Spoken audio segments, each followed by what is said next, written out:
Добро вечер со топ тема на ваша страна. Што ќе договорат лидерите на албанските партии во Тирана? Кој со кого би коалицирал? Кои барања би му ги испорачале на идниот мандатар? Дали ВМРО ДПМН би бил нивни партнер? Вечерва во топ тема на ваша страна анализираат и дебатираат Сашо Клековски и Рамадан Рамадани. А господинот Милја Инфетај попладнево ја откажа дебатата. Останете со нас во следниот час.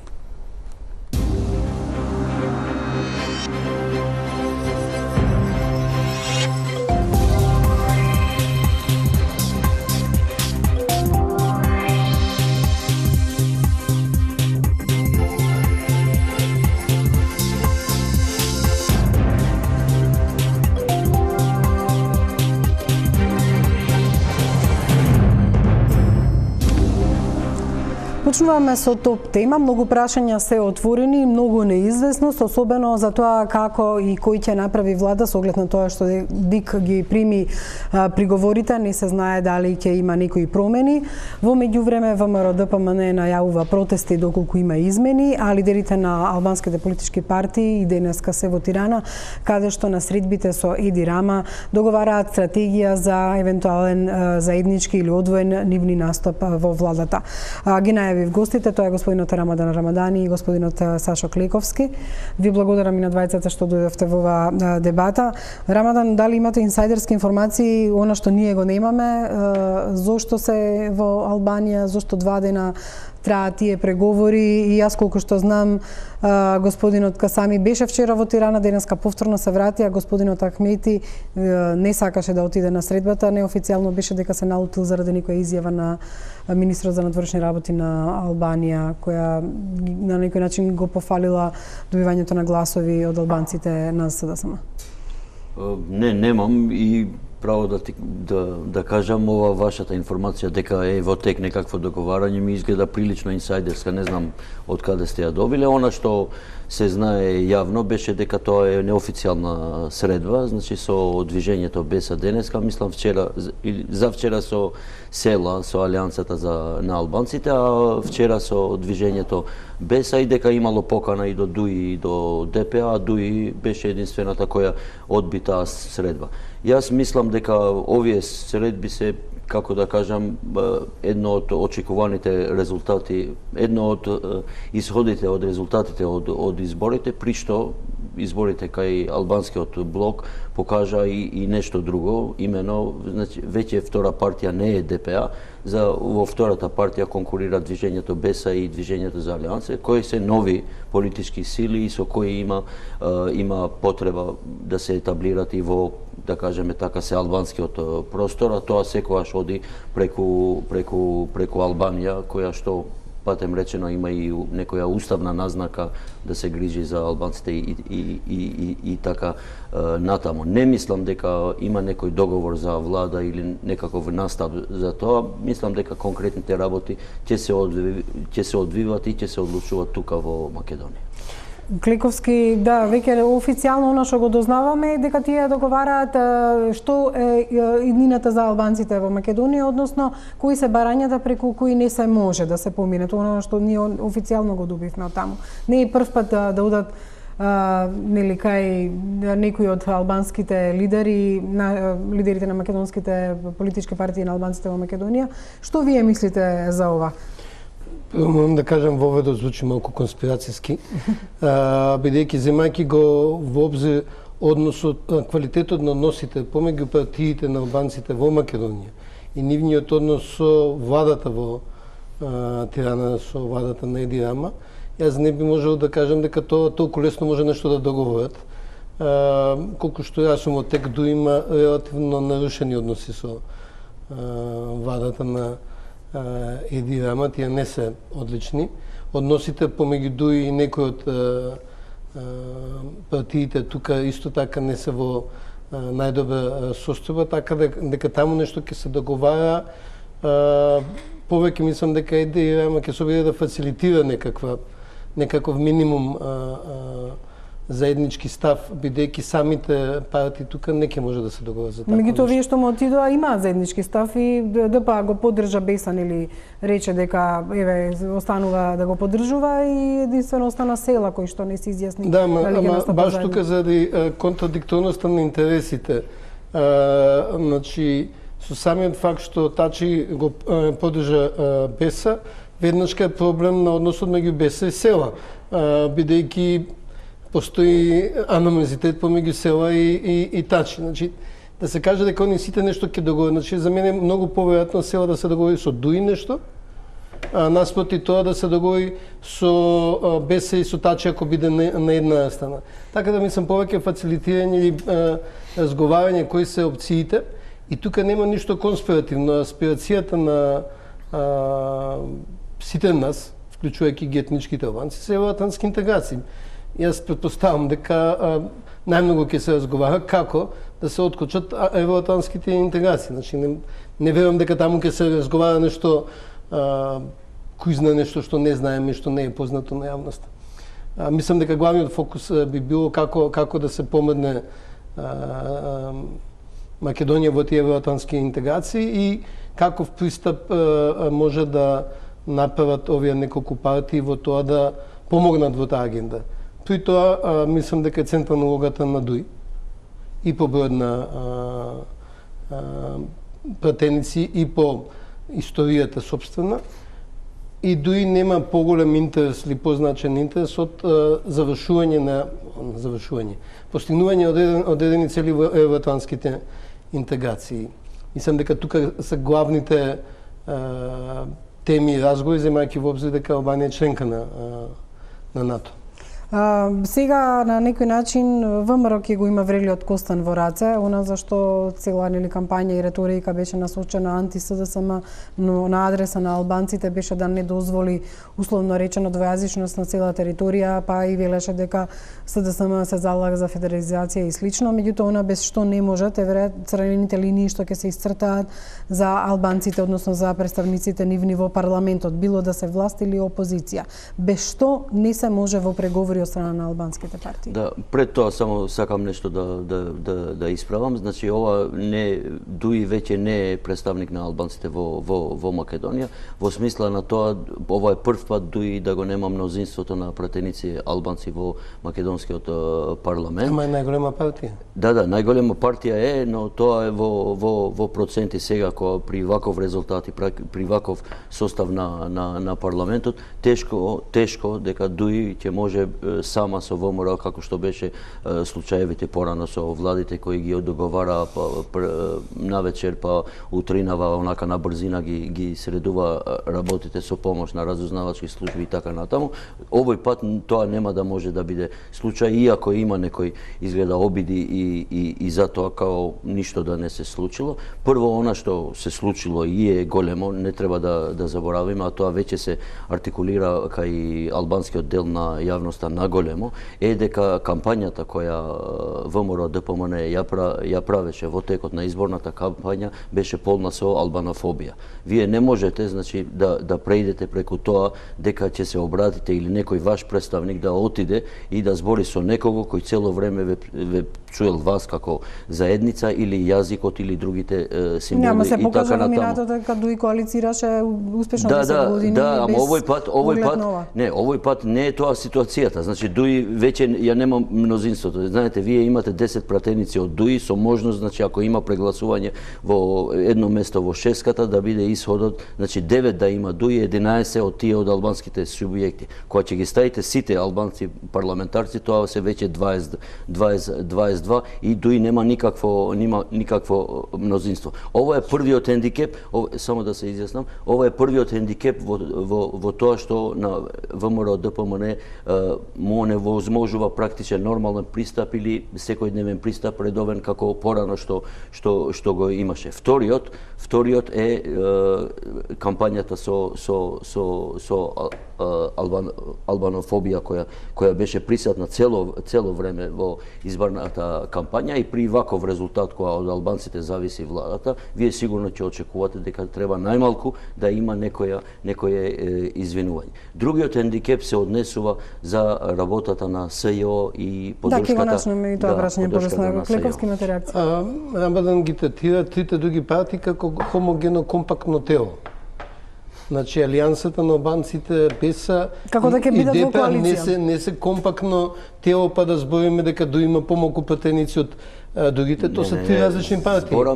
Зборам во смисла на представување. Знаете, вие прв пат, пак да се изјаснам, прв пат вие Добра, имате... ми Клековски треба да се изјасни. Нема, кој вели дека едно од тие партии нема да влезе во коалиција со други? Да, тој за тај дека може села да влезе со други во коалиција или БЕСА. Да, можат и БЕСА. сите да влезат. Значи, сега теоретски збореме, но јас она што го кажувам е дека прв пат ДУИ ја нема таа можност да представувачки влезе во парламентот и да ги почне речениците како што беше порано ние албанците од Македонија. Веќе може да каже ние представниците на ДУИ. Тоа и во проценти, и во бројки, и во парламентарци веќе не е вистина. Ја мислам дека ние на политичка партија не може да тврди дека ексклузивно представува од еден етникум. Досега таа имаше мнозинство и во парламентарци и во се. Сега е Добро, меѓутоа ова што го збори Клековски е и она што го најави до некаде и лидерот на БЕСА, еве и во денешната изјава, не ја исклучува широката коалиција. Широката коалиција, според она што тој го вели, е да не го исклучи и ВМРО ДПМН од таа коалиција, се до некои следна фаза и преодни избори. Многу сценарија сега, све е отворено, не се знае нели кој со кого и како ќе коалицира, меѓутоа еве тој барем се изјасни дека не е против заедничка коалиција, иако вели во едно интервју вели дека тој не се сложува и нема да влезе во коалиција со ДУИ, а од друга страна вели дека ќе влезе во една широка коалиција, така што и тие самите некогаш се контрадикторни во нивните. Добро, БЕСА е релативно млада партија и претпоставам дека им е потребно одреден период за да изградат конзистентни и кохерентни политики. Мислам дека прво треба да видиме кои се резултатите од изборите. Бидејќи пред да видиме кои се резултатите од изборите е рано да разговараме за можни комбинации.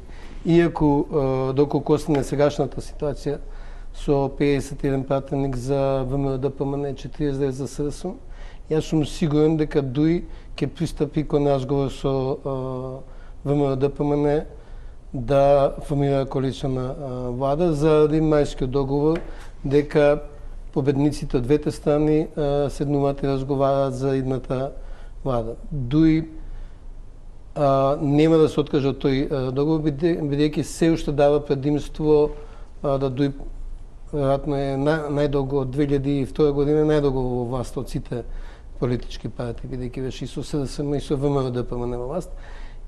Така да ДУИ нема да направи коалиција со некој што нема да има мнозинство на другата страна.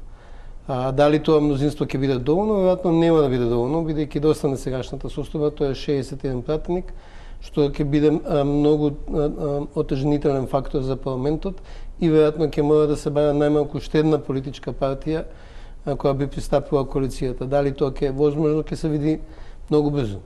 Рамадан, дали мислите дека Мајскиот договор ќе биде основа за оваа влада, ова што го спомна Клековски? Инаку само да Мајскиот договор е дел од само една точка беше тоа во Мајскиот договор за договорна практика, што беше и порано, но не беше назначено како таа. А сега сметате дека не мора да се држи до Мајскиот договор? Не, ќе се држи. Она што велам јас цело време, сега веќе бројките не се исти, значи тенки се. И на страна на мандатарот кој да биде тоа, значи дали СДСМ или ВМРО, и на страна на ДУИ. Веќе не се тие во таква прилика ние да се разбудиме со договорена влада како што беше случај. Знаете, вие порано имавте, ама ако формираат влада, ќе обстојуваат додека може да обстојат.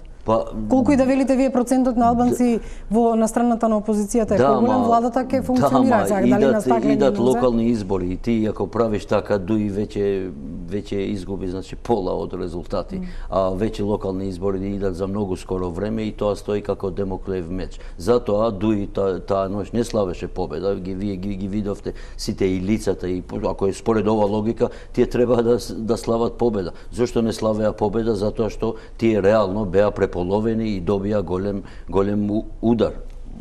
Ова е првиот аспект. Другиот аспект дека овој пат бројките се многу тенки.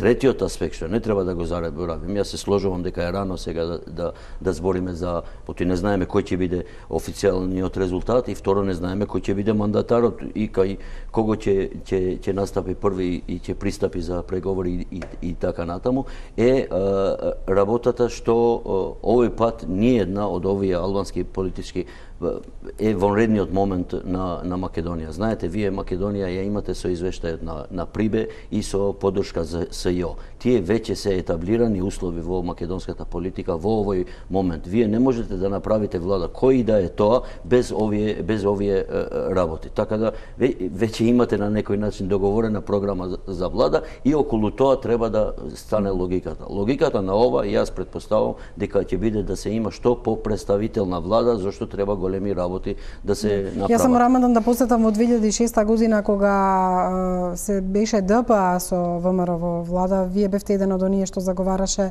и подписник бевте, ми се чини, на еден документ. Победникот со победникот го поддржавте мајскиот договор. Имаше група 100 интелектуалци кои што учествува во сето тоа, меѓу кои бевте и вие. Но да, сум бил на таа страна во смисла и пак го држам тоа, но сега бројките се тенки, значи не го оспорувам ја тоа правило, него сега бројките се тенки и вие имате нема победник на таа страна, така? Има победник. Па да, има победник, да, нека направат, за мене нека направат утре влада. Јас значи што кажувам, таа влада не е представителна и е многу со тенко мнозинство, 61 пратеник, значи у најболи резултати нивни, тоа се 61 пратеник. Она што Дуи нема да може сама заради овие моменти, значи заради моментумот на Македонија и заради следувањето на локални избори е дека ќе мора да земе најмалку уште 2-3 од тие помалите партии, значи за да некако се легитимира дека е ова вонреден момент и затоа влегуваме. Значи сега Клековски. Кажав ова да се вратам на мајски договор, ја па го спомнав, ама не сум поддржувач на мајски договор. Јас не верувам. Не верувам дека победниците со победниците треба да прават коалиција, ја верувам дека треба да се направат идеолошки коалиции. И јас тогаш заговарав дека идеолошки треба ВМРО ДПМН со ДПР да биде во коалиција, СДСМ да биде со Дуи во коалиција, па да влезат во меѓусебната.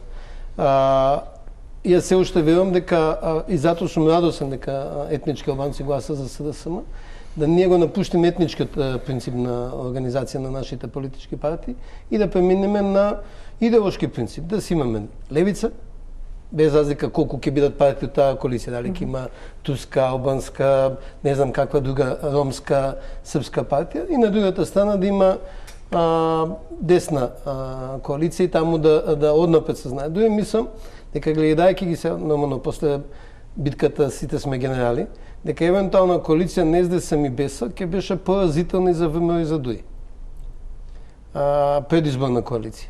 Сега не знам дали е таа идеолошка, не дока ја познавам која е платформата на БЕСА за да можам да коментирам. Меѓутоа немаат многу разлики во платформите, барањата на села и барањата на БЕСА и барањата на ДПА. Сите три партии кои што сега се во опозиција имаат исти барања за албанците. Затоа пак ќе напоменам, заради вонредноста на моментот. Вие не можете, значи, ние да бараме сега идеално општество со идеолошки коалиции и така натаму, во случај кога официјалните извештаи, значи на Европската комисија зборат за заробена држава. Значи, вие имате заробена држава од страна таму вика во мнозинство политичките партии, а тоа се ДПМН и Дуи. И овој е тој моментумот. И сега одеднаш имате избирачи кои наголемо, значи, гласале против тоа. Секако тоа не се прави со проста математика, но вие имате вакви резултати кои се така. И сега што ќе направите во овој вонреден момент? Значи, вие мора да бидете некако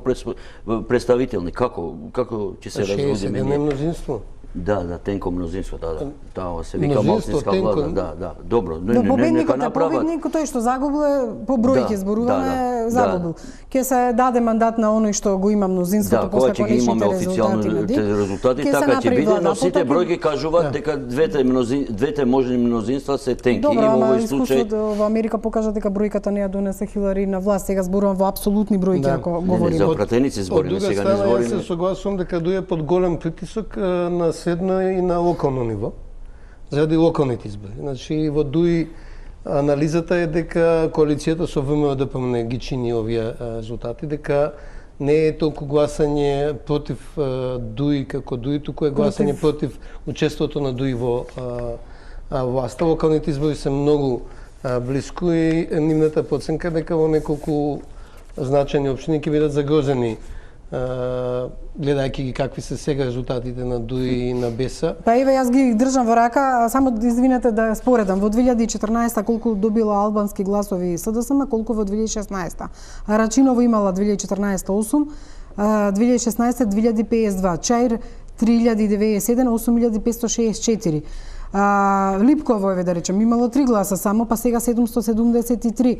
Или гледам кај има големи отстапувања. Значи во сите или дупло или значи ова не е закана за ДУИ во градовите каде што сега они имаат градоначалници. Ова е закана за ВМРО ДПМН, таму кај што има етнички албанци 10, 20, 30%. Тоа е закана за ВМРО ДПМН во Скопје, каде што нема да има... во многу работи, тоа е друга тема. БЕСА е заканата за местата каде што има градоначалници во Чаир, во Не зборавме и во бројки, во Чаир се покажа дека и СДСМ доби многу гласови. Да, тоа е посебна тема, ова со локалните избори. Вие кога ќе комбинирате, значи сите општини што ги има ДУИ, а ги има многу, значи во сите општини вие кога ќе правите кросрод комбинации, значи било алијанса на господинот Села, било БЕСА, било сите се можни и подложни на договор и да не заборавите ова критична маса која гласала директно за СДСМ. Овој пат таа за локални избори ќе си најде свој пат каде да го артикулира, значи тој да кажеме дека било од гнев, каде да го артикулира и во која страна. Она што треба да се назначи, а го начна малку Сашо, е фактот дека ваквото душманство кон албанците ВМРО ДПМН не може да го допушти да трае многу. Може за кампања, значи, и вие гледате сега масовно, значи напуштање на таа риторика која беше во предизборна кампања за сунет, не знам, за некакви глупи работи. Сите знаеме дека тоа беше за кампања. Да, за кампања беше, но да ти го навреди некој јазикот, тоа не се заборава. Албанците кажуваат дека знаат да гласат и дека не заборават, и со ова, ако потрае ова ваквиот однос, значи ВМРО ДПМН слободно може да ги заборави председателот на државата, градоначалникот на Скопје, најмалку тие две големи институции кои секогаш, значи, зависат од албанскиот глас. Во ваков случај. Имаше многу моменти на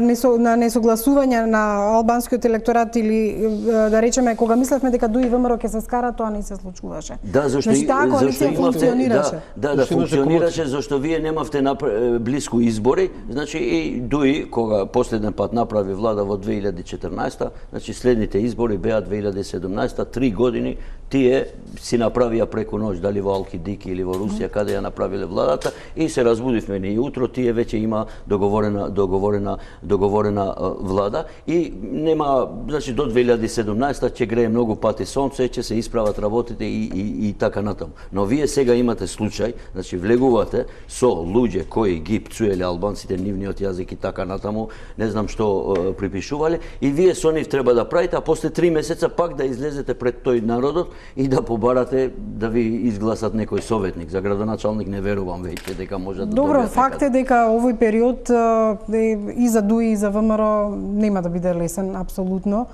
И констатиравме дека математички може да направат влада. Меѓутоа, овој список што го имаме уште повеќе проблем за ВМРО ДПМН па и за ДУИ.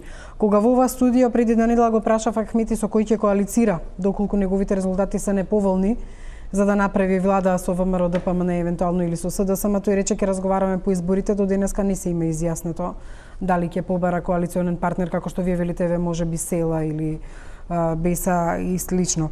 И затоа, од друга страна, крајно е неизвестно како некоја албанска политичка партија им ќе ги задржи, како што реков, црвените линии до кај што не смее да ги прекрши барањето на албанците, а до кај што ќе оди во политика, како што до сега беше. И на другите, како Села би коалицирал со ДУИ кога знае дека ДУИ е сам и е на некој начин најголемиот губитник од овие избори. Како БЕСА би отишла со ДУИ кога во цела кампања практично ја темелеше на реторика против ДУИ. Многу од алијансите ќе се сменат за локалните избори. Значи едно е гласањето на национални избори. И ќе бидат локални. Лабуништа и села ќе бидат противници во Стуга, нема да бидат ниста страна. Сега тука ги ставаме. Например, да. Ги ставаме на сојузништвата ќе бидат локални. На листата страна против Дуи, ама во Стуга ќе бидат еден против друг. Да, но ќе бидат соперници. Да. Да, болам Рамадан, само ако БЕСА има кандидат за градоначалник во Чаја, и СДСМ има, ја мислам дека најголем дел од албанците ќе гласат за БЕСА. Овие незадоволните од Дуи. Секако некои ќе си се задоволни од Дуи, ќе гласат за Дуи. Значи за локалните ќе се измешат малку работите. Притисокот на коалицијање со ВМРО-ДПМН ќе постои. Значи во сите анкети, во сите истражувања, некои 80% од етничките албанци не се согласни со начинот на владење на ВМРО-ДПМН и посебно персонализираното со Никола Груевски. Заради X причини, дали е тоа Скопје 2014, дали е ваков однос, дали е онаков однос. И ја не би тврдил дека тоа е заради одредена албанофобија, пошто ВМРО-ДПМН и Никола Груевски имали и поинакви моменти во оваа 10-годишна пракса. Да, во 2006 зборуваше албански се трудеше 100 години на говори. албанската азбука се организираше во Скопје. Сали Бериша, Хашим Тачи, Али Ахмети беа гости на Никола Груевски во домот на Мијата. Меѓутоа оваа кампања насочувајќи се кон СДС за да ги критикува заради она што го кажа Заев пред диаспората, го искористи за да изгради цела една кампања политичка во предизборието, напагајќи го СДСМ практично како според Рамадан ги удираше и албанците. Сега тоа ќе се врати како бумеранг. Јас сум сигурен дека ВМРО-ДПМН ќе мора да направи одредени отстапки за да ја направи позицијата на Дуи во пресуд на локалните избори покомотна. Ама што ќе прави ВМРО кога ќе му испорачаат сега, ако се да речеме само Дуи, кој е притиснат од сето овој товар барања кои што се исти со барањата можеби и на опозицијата. Јас еве само за потсетување би сакала да видиме што одговори Ахмети на прашањето околу тоа дали ќе побара во идната влада двојазичност на цела територија. Тој морам да кажам, бидејќи може да не биде јасен од одговорот, оти дава долги одговори, а ние извадивме само една минута. Не беше конкретен во тоа дали ќе бара евентуално од Груевски или од Заев, онака како што децидно кажа другите партии двојазичност на цела територија. Што вие сега конкретно не сакате да ми го одговорите што точно ќе бара Дуи доколку има шанси да биде и во наредните 4 години на власт, веќе го лицитираат и го кажуваат македонските партии. Обвинувајќи се меѓу себе дека условно речено ќе им попуштат на албанските партии за да биде двојазичноста на целата територија. Што значи дека и во Берово, во Прилеп и во други градови би се зборувало двојазично. Дали тоа ќе го барате?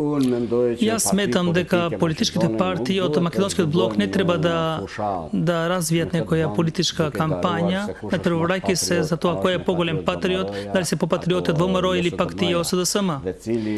И кој од нив ќе направи поголеми попусти наспроти нивните сограѓани албанци. Јас сметам дека доколку влеземе во некои принципиелни прашања, тие треба да го интерпретираат и да ги коментираат, да коментираат уставот на нашата држава.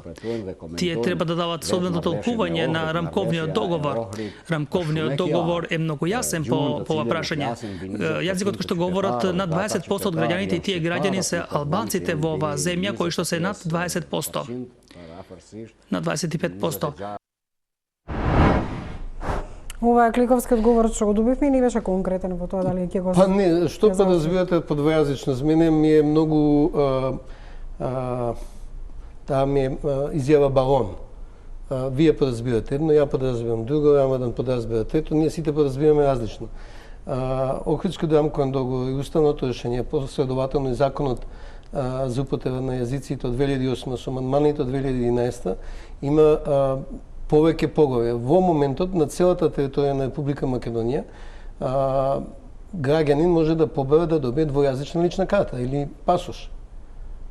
Во моментот може да побара судење на мајчиниот јазик. Неколку други работи, значи има цели поглавја кои одуваат употреба во судот, употреба во личните документи, употреба во школите, во медиумите, значи тие се многу сегменти кои се опфатени со јазикот. Иначе минатата година имаше еволуација на Охридскиот рамковен договор заборавам го името, холандјанецот Питер Фейт беше во името на Европскиот институт за мир координатор на евалуацијата. Имаше посебна работна група за употреба на јазикот, бидејќи тоа е последното прашање од идентитетските прашања, каде што постои незадоволство од етничките албанци како е применето. Оно што јас можев да го чуам, за жал не стигна да ја прочитам конечниот извештај, оно што можев да го чуам во дискусиите, најголем дел од очекувањата се спроведување на законот за јазици. Тој се уште не е спроведен. Нема оценка за промена на уставот или до дефинирање на она што е од Охридскиот договор? Не, значи јас таму не чув бајање за промена на уставот. Првостепено значи таму каде што законските решенија се донесени, измените се преку 60 закони, недостасуваат капацитети за спроведување на законските решенија. Значи има многу прашања кои треба да се направи за да се спроведе постоечката законска регулатива. И мислам дека постепено брањата беа на тоа ниво и мислам дека нема никаква пречка да се разговара за тие сегменти што се веќе постојни. Ја не гледам пречка да разговараме за другите сегменти, без да се прави баук, што значи тоа двојазичност, бидејќи ова дека крајната интерпретација дека убеува некој клучи албански.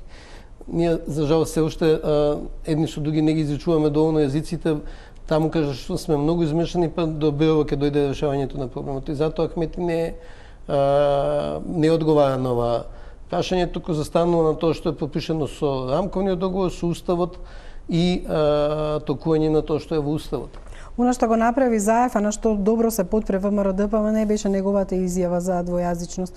И тоа многу добро го искористи ВМРО-ДПМН во својата кампања. Целата кампања ја темелеше токму на тоа прашање, на прашањето на федерализација. До денеска, потоа тој ретерираше вешто или невешто, меѓутоа факт е дека една изјава го чинеше една цела кампања. Да, но прво да се вратиме во кампањата. Кампањата има и еден дел кој не се согледува доволно во јавноста. Кампањата на ВМРО-ДПМН се состојуваше и од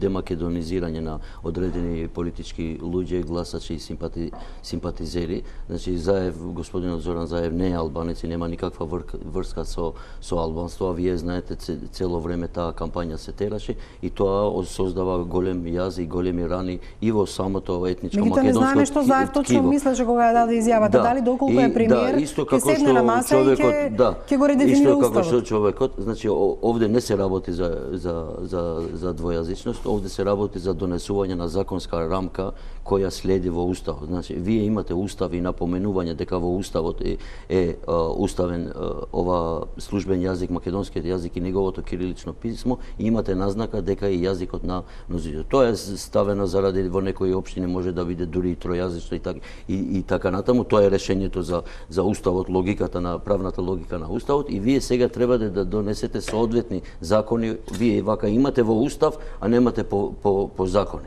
И сега меѓутоа законот го гласа заедно ДУИ и ВМРО-ДПМН во собрание. Не, тоа беше обид за закон што го гласа, тој закон е во склоп на тие пише нешто Да, Кликовски, за да имаме интеракција ќе мора вака да само да пазиш на редите и вака што ми објаснуваш најголемиот проблем е спроведување на законот. Значи имаме 60 измени на закони. Да, и немаш а нема капацитет да се фали дел. Значи овде воопшто ти фали дел. Значи сега денеска според устав и тоа едно албанско дете има право да учи на свој мајчин јазик во Берово.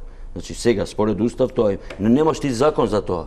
Нема закон за тоа. Значи во таа смисла. На пример, или ова примерите што ги наведе за суд и така натаму. Овде ни има право да учи на мајчин јазик, не само албанците. Да. И ромите, и турците, и морам да исправам од идентитетските прашања. Не е јазикот само оставен, знаете, и грбот на државата кој еднаш проба да го криумчарат, политички да го криумчарат, и знамето и химната се склоп на тие тоа што се знае идентитетот на државата, каде уште албанците немаат политичко учество и ќе треба тоа тогаш да се отвори и да се среди. Ова се тие долгите теми. Меѓутоа работата во тоа што сега испадна нешто што се користеше во кампањата како реторика да го нападнеш противникот може да подгрее и меѓуетнички тензии. Да, и затоа викам цената на таа кампања ќе се плаќа и во македонскиот дел, значи внатре македонците вие создавате луѓе кои се помалку македонци, повеќе македонци, тоа создава длабоко и јас, и во другиот дел тоа преку што го правиш тоа, го правиш преку јазикот на една подоста достапна заедница во Македонија и фундамент на Македонија и веќе имаш проблем. Кога плюс ти излегуваат вакви резултати, тогаш Бога ми треба да бидеш спремен на сунет. Може ли да излезе работата од контрола со оглед на тоа и да се предизвикат меѓуетнички тензии, нешто што се користеше и сите ние одбиваме, знаете, кога е политичка кампања, Јартан Груби тука рече Учека ја води владата, Учека ги води општините, а во коалиција со ВМРО-ДПМН. Значи се користеше многу оштра реторика, меѓутоа сега веќе се најавуваат протести, луѓето се плашат од немири и не е туку така едноставна ситуацијата. Стравот или перцепцијата на ризик од меѓуетнички конфликт во Македонија е висок целиот пост 2001 година период. Меѓутоа и во 2001 година и етничките албанци, етничките македонци покажаа дека некад да тој конфликт се расшири. Ние мислам дека благодарејќи на воздржаноста на едните и другите не влеговме во граѓанска војна 2001, туку тоа беше лимитиран конфликт. Настаните во Куманово исто така покажа минатата година дека луѓето не ќе да бидат вовлечени во конфликт. Значи, мислам дека конфликтниот потенцијал за меѓуграѓански суди е релативно намален, бидејќи и покрај отворените идентитетски прашања, мислам дека сепак во агендата доминираат социјални прашања, без разлика дали се... Да, анкетата покажа дека луѓето... Етнички македонци, етнички албанци, турци, роми, срби, мислам дека... Сите се изјаснија дека социјалниот мир практично им е најважен. Охридски рамков договор сепак реши значителен дел од идентитетските прашања, употреба на мајчин јазик во образованието, до високо образование, употреба во личните документи, употреба на знамињата. Значи, сепак абсорбира еден конфликтен потенцијал. И сега, мислам дека, посебно гледајќи кои се добитниците и губитниците од конфликтот, мислам дека не постои некоја... Дека оваа реторика ќе помине така и дека луѓето нема да... Знаете, имавме неколку тестови, мислам дека ги поминавме со една релативно висока граѓанска свест да се изолираат таквите настани. Да, само да не заборавиме, значи и овој другиот аспект, вие имате кампања со демакедонизирање, значи имате повикување на убиство, ќосето, не знам како и што, и тоа се големи работи, преку треба да следи некој период на нормализирање и на тоа, значи веќе не е работата само помеѓу македонци и албанци, туку вие имате и помеѓу македонци тешки зборови кажани во таа смисла и има вадење од македонство. Исто нешто што се случило но во микроплан и во албанскиот блок, значи имаше такви работи, не ти работиш за Турција, не ти работиш за Русија, не ти си београдски шпион и така натаму. Значи сето тоа и во овој случај се случи и тоа се големи работи и остава трага во членството, затоа треба да следи некој период на нормализација и на таа работа. Затоа играњето вака со повикување на народ, на трпение, заканување со луѓе пред дик и така натаму, не се наивни работи и некој треба да ги согледа тие. Пред да одиме со реклами, само да најавам дека веднаш по рекламите ќе видите прилогот на мојот колега Александар Манасиев, кој го обработува документот кој го објави Вечерниот лист во Хрватска, кој вели дека е доверлив документ и во него се вели НАТО ќе интервенира во случај на опасност од меѓуетнички судири на Балканот. За што се работи ќе видите веднаш по рекламите.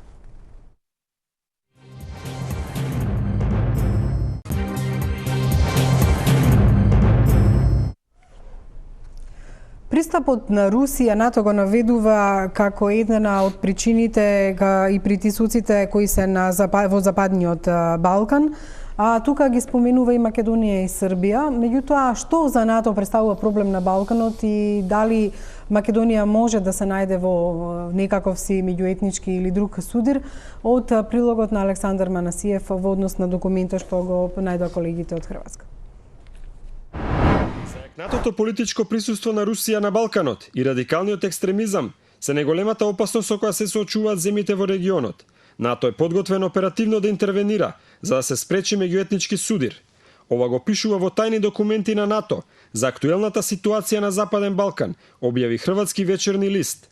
Во ексклузивната сторија се вели дека за тајните документи било расправено на ниво на Министерство за надворешни работи овој месец во Брисел. Според доверливите документи, Балканот се соочува со две актуелни опасности: дестабилизирачкото однесување на Русија и растечкиот екстремизам и радикализација. Главна причина за радикализацијата е враќањето на странските борци од Сирија и Ирак. Не се посочува за каква интервенција на алијансата станува збор. Се наведува само дека НАТО е подготвен да интервенира со цел да се промовира стабилноста и сигурноста во регионот. Во документите се посочува дека на Балканот во моментов има околу 260 борци кои се вратени од воените зони, а кои главно се од Босна и Херцеговина. Тие биле дел од терористичките ИСИЛ и Ал-Каеда. За НАТО тие се значајна причина за загриженост. Околу политичкото мешање на Русија се наведува отворената поддршка кон Србија. НАТО смета дека политичкото мешање на Русија во регионот клучува дестабилизирачко однесување. Русија во регионот е присутна со праќање на политички пораки за актуелни прашања, со изградени релации со политичката елита, како и со инвестиции во енергетскиот сектор. Во документот се вели дека Русија им дава политичка и економска поддршка на српскиот ентитет во Босна и Херцеговина, при тоа нарушувајќи го евроатлантскиот пат на земјава. Како заклучок во доверливите документи се наведува дека НАТО дава полна поддршка на Македонија и Босна и дека силно го поддржува диалогот во нормализација на односите помеѓу Србија и Косово.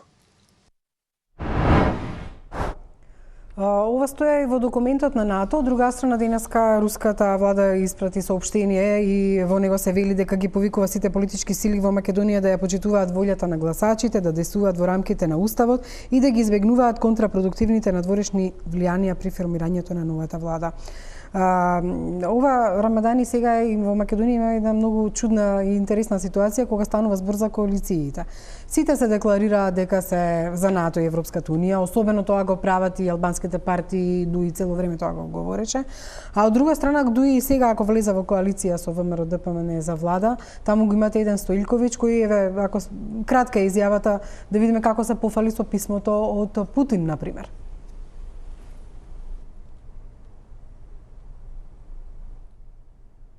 Председателот на партијата на председателот Путин, Димитри Медведев, подпишал писмо на поддршка на Демократската партија на Србите на Република Македонија за учество на овие избори. Па сега,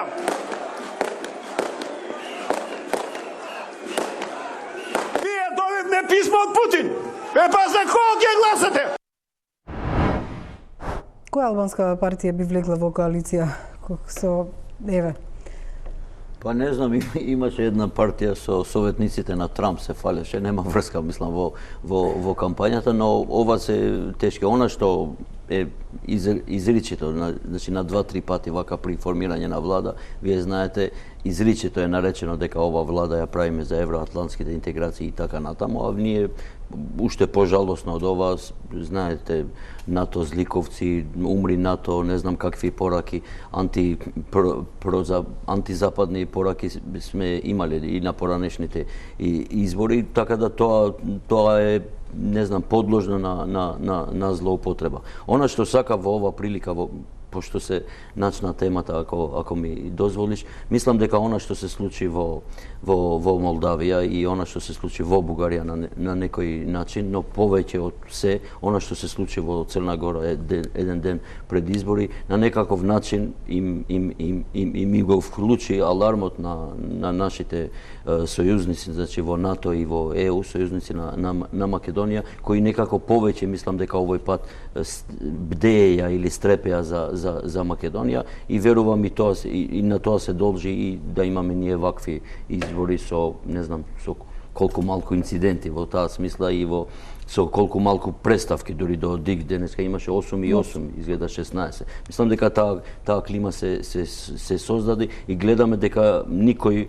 не излегува од тоа. Мислам, знаете, вие една партија која прошлиот пат правеше митинг со руски застави, овој пат гледаше некако да го набави Курц и го донесе во предизборен митинг. Значи, тоа укажува веќе на која страна сите разбраа дека на која страна треба да се окренат. Значи, ние имаме фундаментално геостратегиска евроатлантска ориентација. Таа не може да се смени од некоја маргинална политичка партија, не може да се смени ни од поголема политичка партија.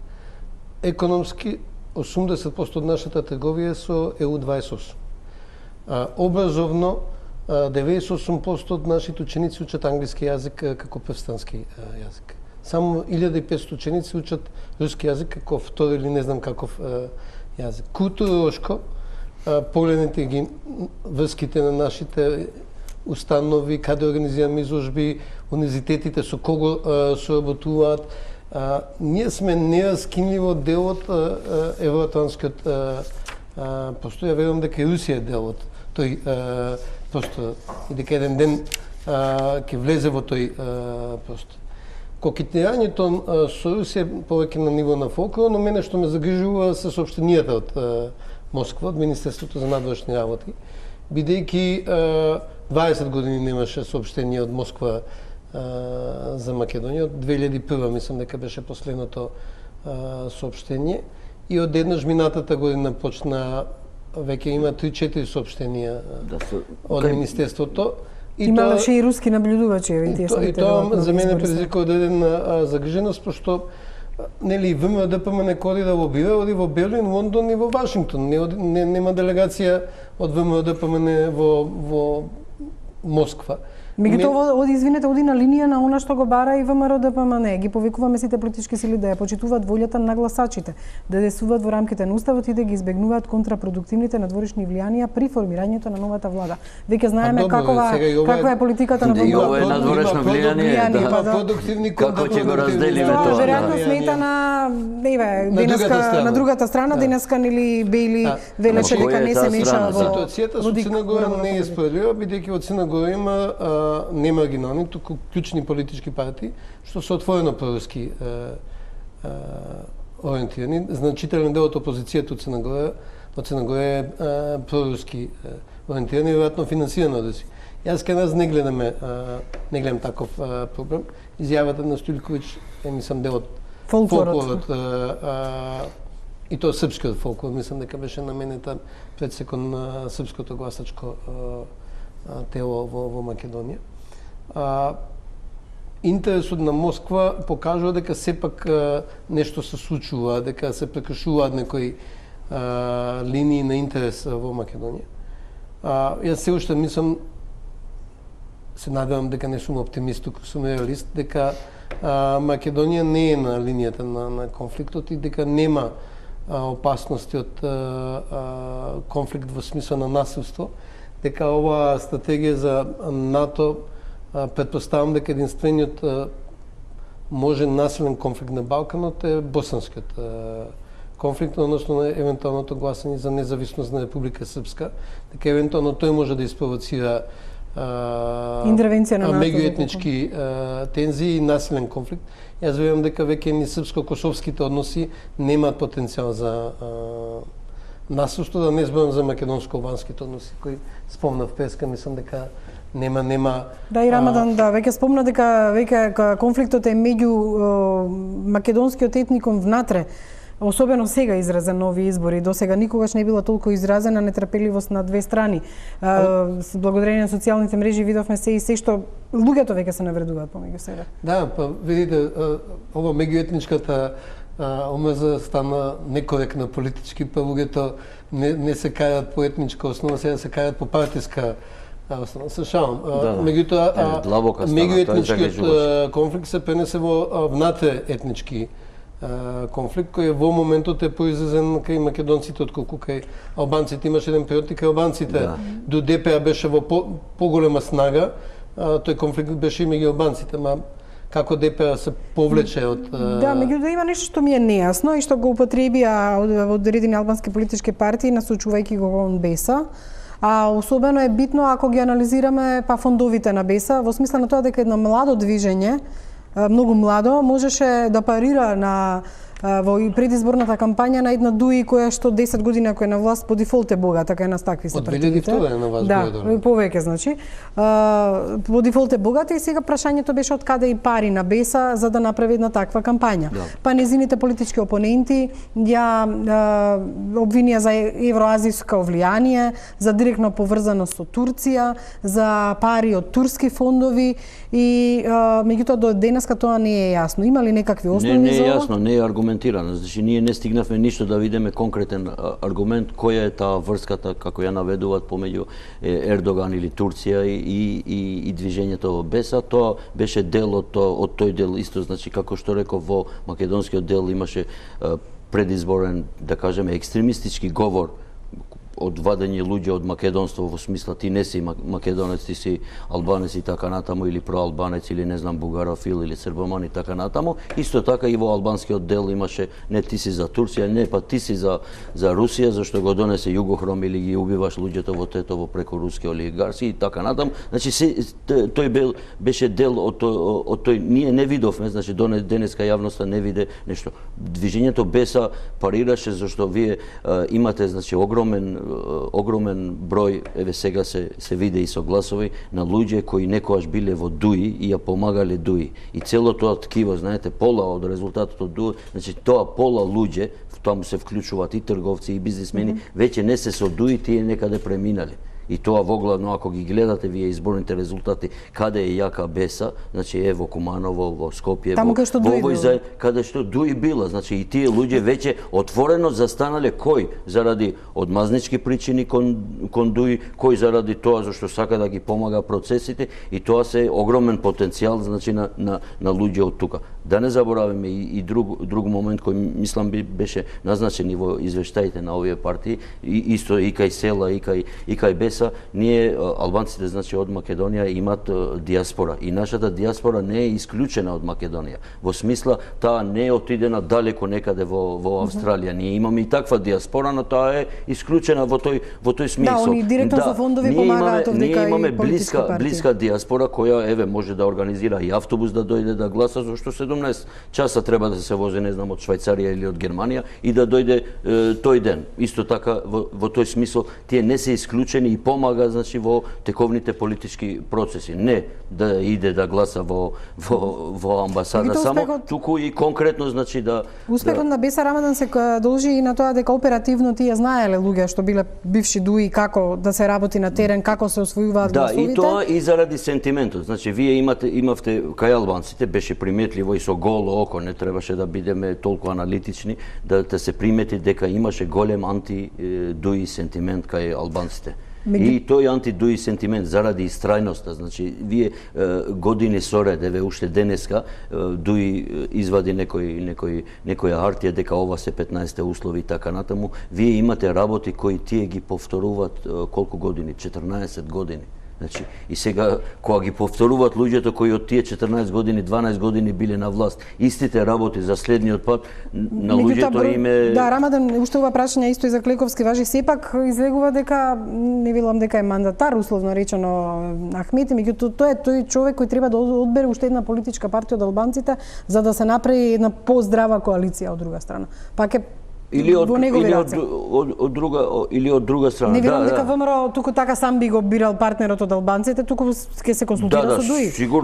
Сигурно не мислам тоа ќе се направи нешто околу тоа и мислам дека зборевме во почетокот на емисијата, она што велам јас дека овој пат се тенки резултатите и ова е мајсторски направено така, не знам колку овој пат, но мислам дека гласачите во Македонија овој пат стварно направија ремек дело во смисла да тоа вие се сеќавате политичарите после избори ги забораваа граѓаните, ова е прв пат, значи политичарите уште мачат, иако веќе значи се малце ке бројките Кликовски, вие сте ми битен тука. Многу е навистина историски резултат, можем да кажам. Не знам дали во иднина ќе имаме вакви резултати на Волкава, изедначеност меѓу политичките партии во гласови избора меѓу власта и опозицијата, и македонската и албанската.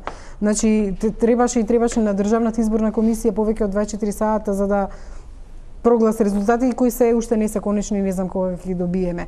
Вашите работи со бројки што предвидува и што покажува или што овој резултат покажува? Како е до толку можно да се бројат гласовите 2 гласа повеќе, 3 гласа повеќе, дали ќе има 600 или 70 гласа повеќе? Навистина е Добро, веројатно во не тоа дамнашното минуто имавме ние и други тесни избори кај што се Ја не се сеќам на волку тесни само. Бројките, па јас се сеќам на некои локални избори каде што по цели ноќи се броја изборите кај што се од 10 на 20. лепови, лифтови, да. Гласови се шаваше победникот. Мислам дека два фактори влијае на ситуацијата ваква како што е. Прво, за запазување дека ВМРО-ДПМН не успеа да го повтори својот резултат од 2014 година. 480.000 гласа 2014 околу нешто над 450.000 гласа. Сега земајќи во обзир дека демократската партија на Павле Теанов. Да, но имаш гром, тогаш беше независно. Дека двете десни партии од Кина намалку 20.000 гласови. Да, ама имаш гром, тогаш беше посебно, сега се врати. Меѓутоа, паѓа тезата дека имало 100.000 фантоми во 2014. 450.000 гласа горе-доле повторение на тој резултат. Оно што се случи е некој, мислам, 4 или 5% поголема излезност него од 2014 година, кој во огромно во урбаните средини беше глас на протест против ДПМН и дури повеќе етнички албанци кои гласа за СДСМ отколку што анкетите предвидува. Значи СДСМ во анкетите беше трета политичка партија меѓу албанците, во некои места испадна втора политичка некаде и прва во микросредини. Да, на микросредини, но вака општо земено пак е пета, значи таа има приближно колку ДПА гласови. Зборам за одредени микросредини. Во Скопје и во околината.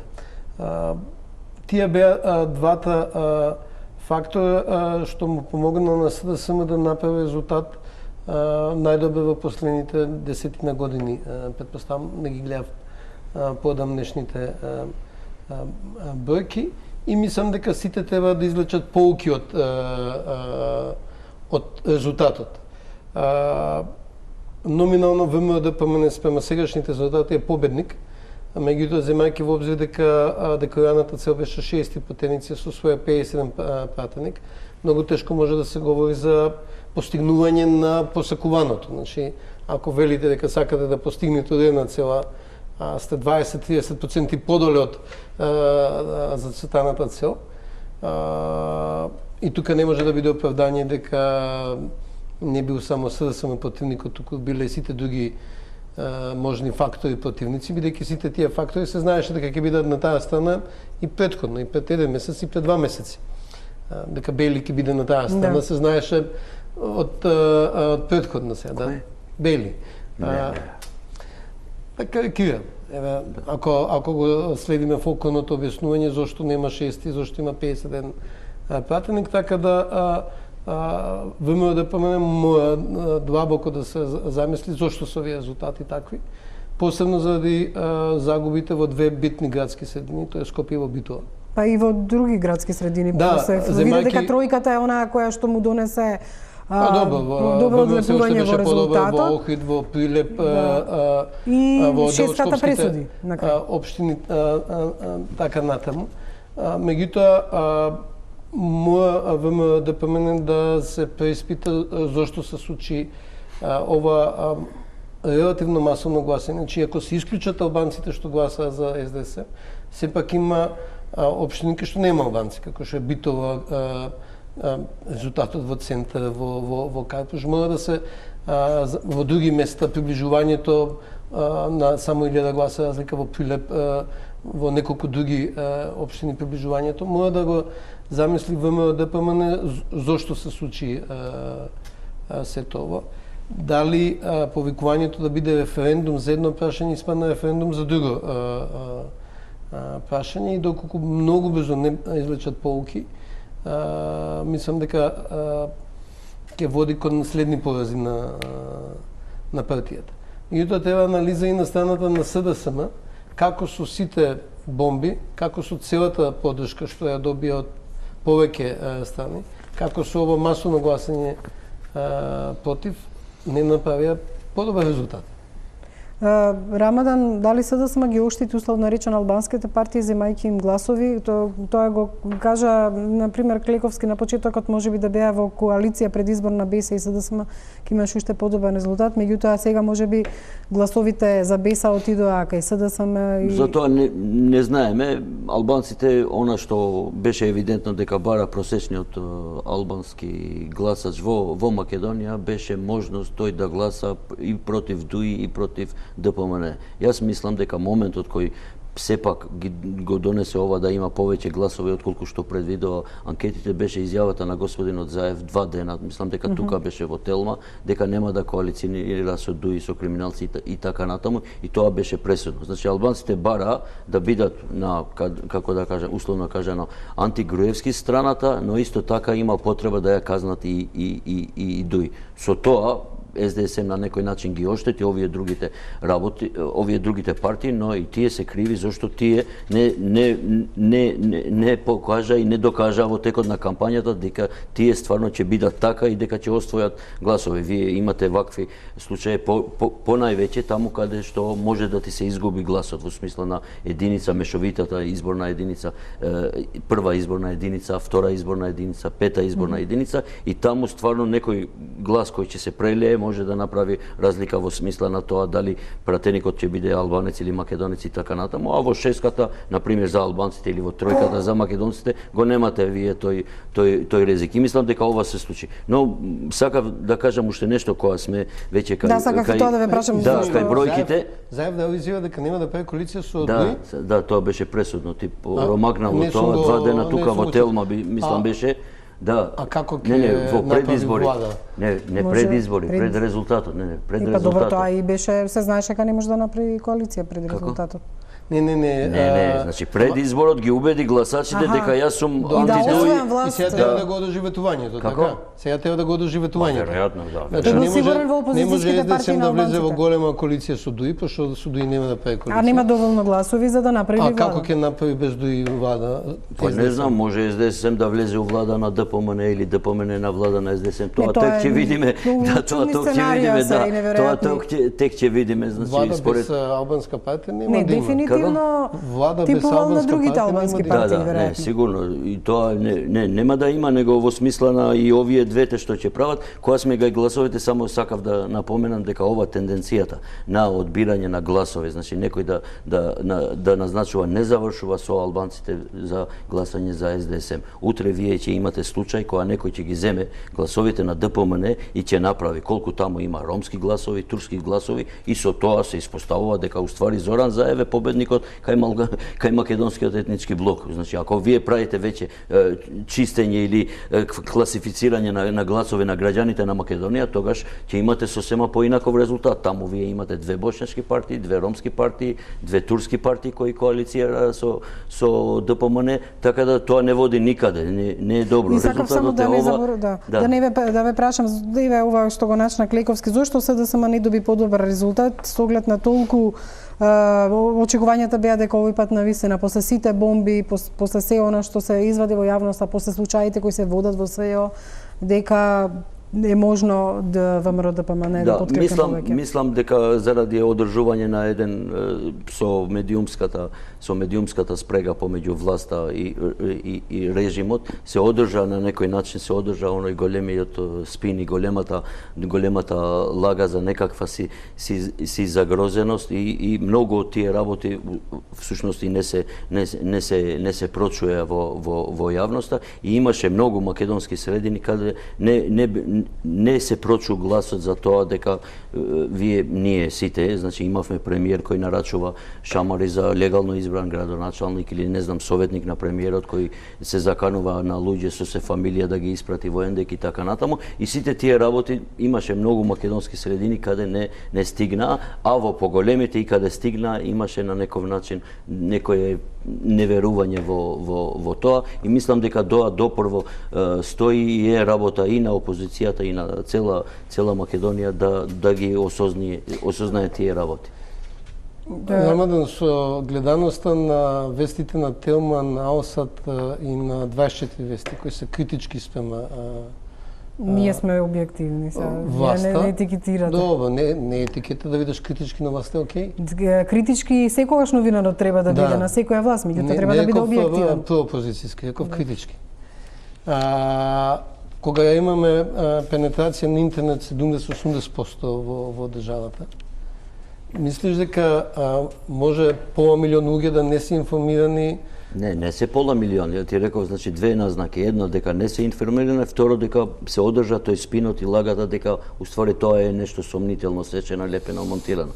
Две назнаки ти дадов, не една, значи да не биде дека само реков дека не чуле луѓето ова. И стравот од двојазичност и федерализација, тоа го не значи? Да, и кампањата после влијаеше, значи со се сунет, да не заборавиме. Таму имаше искористување на една банална, значи класична, тоа никаде не се случи, мислам. Ние имавме кампања и со играње со стравови и кај Трамп. Како еден Facebook пост стана главна вест во Па не, станува државата? зашто тоа ја земат, значи мејнстрим медиумите после и го верглат и играњето со страв е таква една кампања и тоа верувам влијаеше. Морам да најавам пауза за реклами и одиме во завршница на оваа дебата.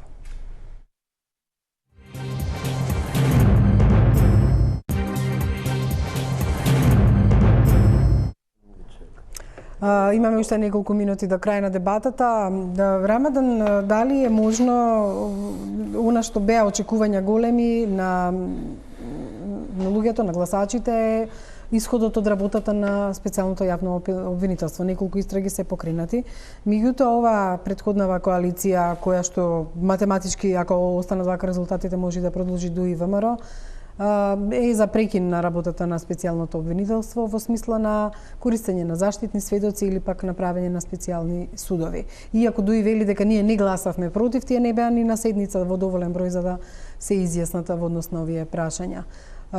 Што ќе се случи доколку ова се стопира? Да, значи власта е климава.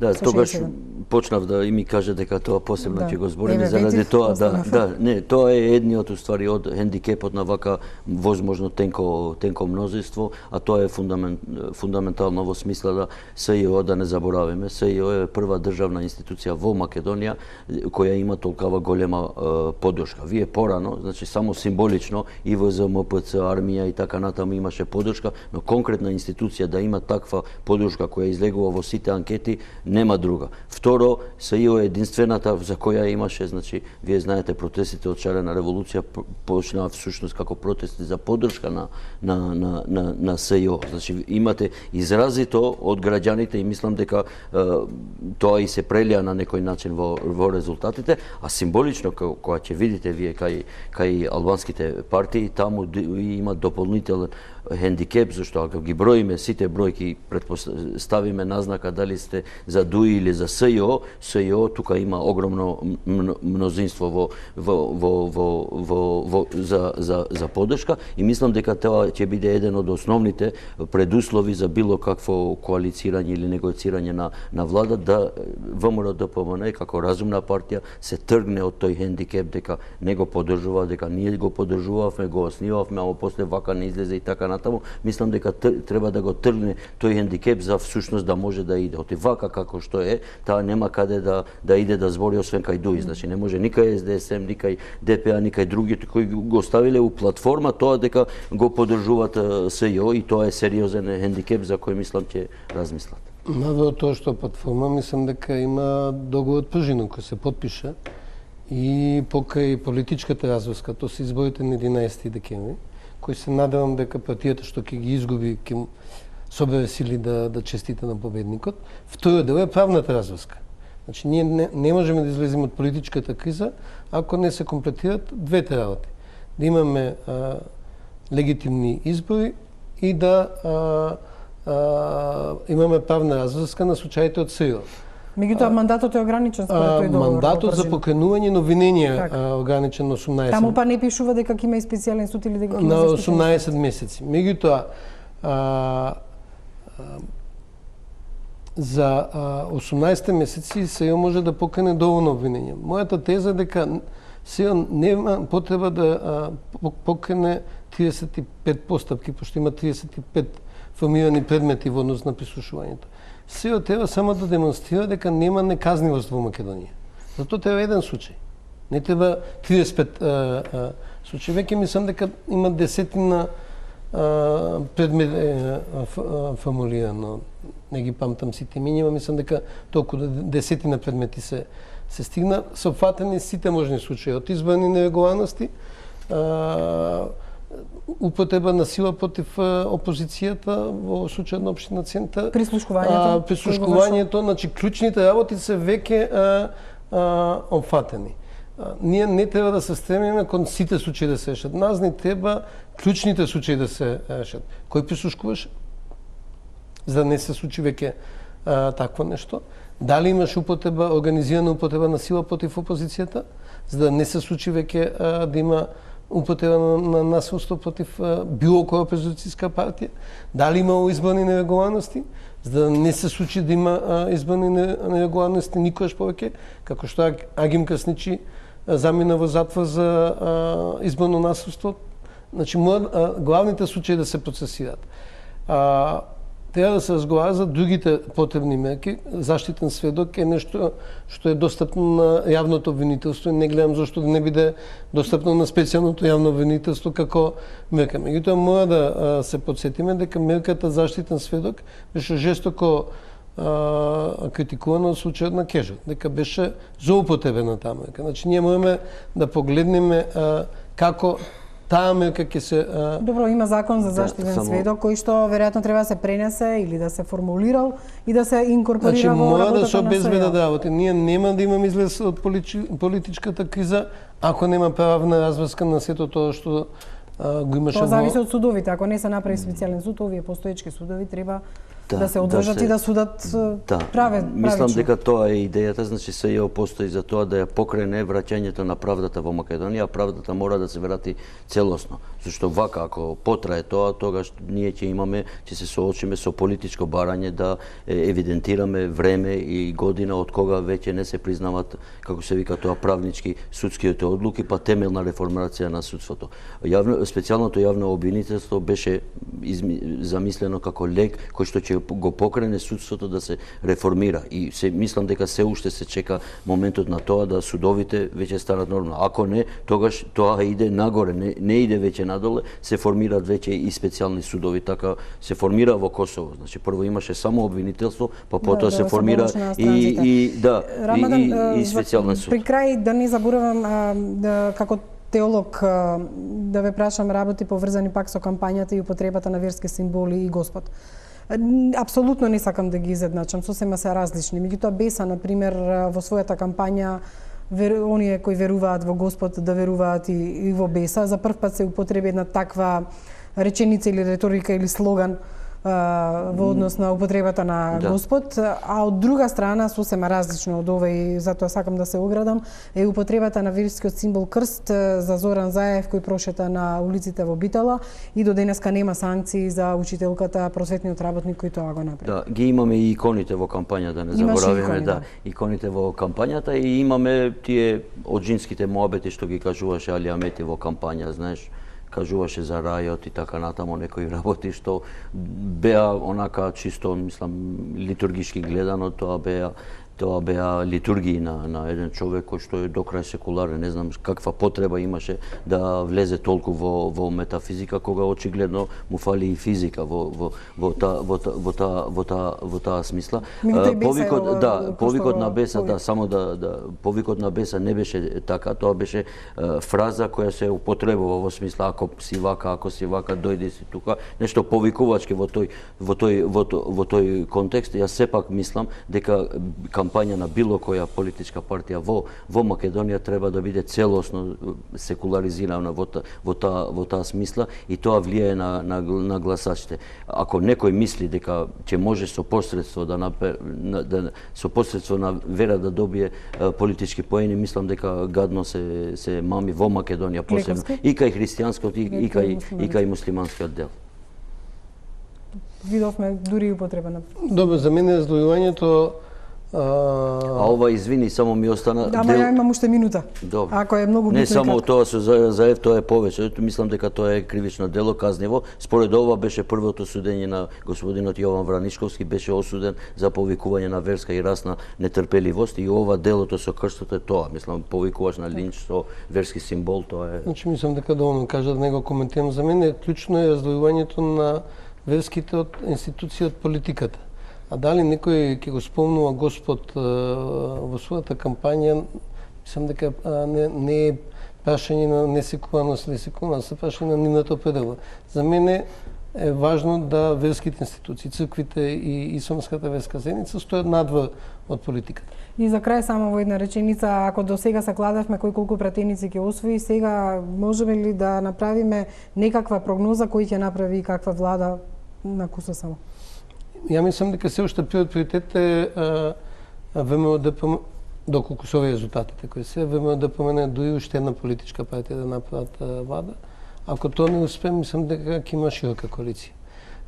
СДСМ со албанските партии да прави влада е, мислам, последна опција во моментот. Не, јас мислам, обратно мислам дека првиот избор ќе биде некаква голема представувачка влада заради извештајот на Приве и заради Демоклиевиот широка со сите партии. Да, широка со сите партии во тоа смисла, заради Демоклиевиот меч на локалните избори кој што следи и заради големите реформи кои ние треба да ги направиме содно извештајот на Приве. Ви благодарам и на двајцата кои е во право ќе видиме, се надевам наскоро по конечните резултати на Државната изборна комисија. Ви благодарам за гостувањето во топ тема на ваша страна. Благодарам и ние. Почитувани гледачи, ви благодарам за вниманието. Останете со програмите на Телма.